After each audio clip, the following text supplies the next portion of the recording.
एक मॉडेल दिलेलं आहे आणि त्या मॉडेलबद्दल मला वाटतं आपल्याला माहित असणं अतिशय महत्वाचं आहे आणि त्याच्यामध्ये त्यांनी असं म्हटलेलं आहे की त्याच्यामध्ये 3 महत्वाचे घटक आहेत. सगळ्यात पहिला घटक म्हणजे निवड. आपल्याला काय करता येतं ह्याची निवड केली पाहिजे आणि त्यांनी त्याच्यामध्ये असंही लिहिलेलं आहे की एक अंथरुणाला खिळलेला जो माणूस आहे तर तो जरी समजा काही दुसरं करू शकत नसला तरी तो हसू शकतो, दुसऱ्यांशी चांगल्या प्रकारे बोलू शकतो. तर काय करता येतं ह्याची निवड केली पाहिजे.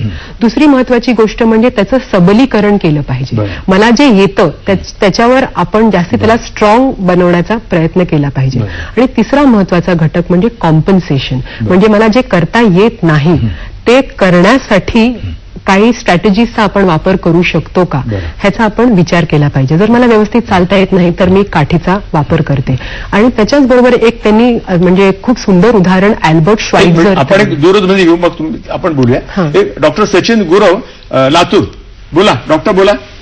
हा, नमस्कार सर. डॉक्टर सचिन गुरव बोलतोय, लातूर. बोला. वृद्धापकाळात हार्मोन रिप्लेसमेंट थेरपी कितपत योग्य असते? हार्मोन रिप्लेसमेंट म्हणतात, पण मला असं वाटतं खरं म्हणजे हा प्रश्न तुमचाच आहे डॉक्टर. डॉक्टर या मेडिकल अथॉरिटी नाही याच्यामध्ये. तरी थोडं आणखी डिटेलमध्ये विचारून घ्या म्हटलं. त्यांचा तुमचा काही प्रश्न असेल ते विचारा, यांना विचारता येण्याजोगा. खरं म्हणजे मी विचारेन तुम्हाला प्रश्न.